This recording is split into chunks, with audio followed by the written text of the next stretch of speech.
industry has stated their product EPS performs the same, if not better, than extruded polystyrene rigid foam insulation or XPS. The emphasis is on performance, specific to R value and moisture.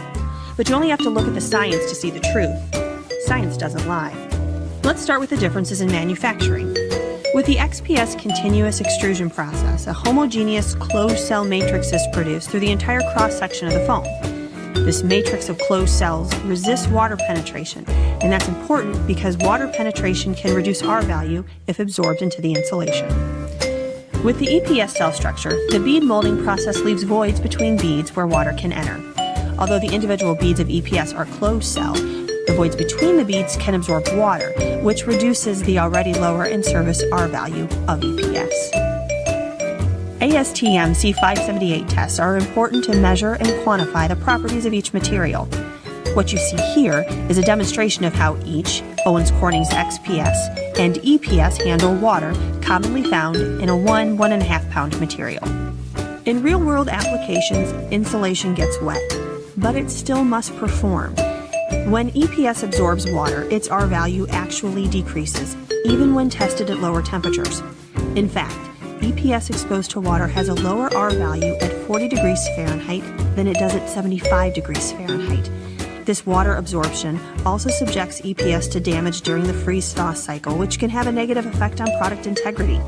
XPS continues to have a higher R value at lower mean temperatures, even when exposed to water.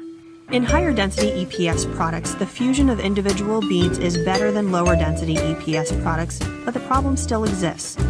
Foamular XPS features 0.3% water absorption by volume across all ASTM types, meaning potential to absorb is very unlikely. Now EPS features 2 to 4% water absorption by volume across all ASTM types, meaning EPS potential to absorb is 10 times greater than foamular XPS. Resisting water is critical for high-performance insulation because water is a good conductor of energy. So if water gets into the board, it lowers the thermal effectiveness of the board. Water allows energy to short-circuit or bypass its way through the board structure and really reduces the effectiveness of the insulating power. XPS, because it doesn't absorb water, doesn't have those short circuits in it. The XPS is a closed cell structure and maintains its insulating power in the presence of water because water can't get into it and create those short circuits. Owens Corning's Foamular XPS rigid foam insulation is well suited for multiple commercial and residential applications.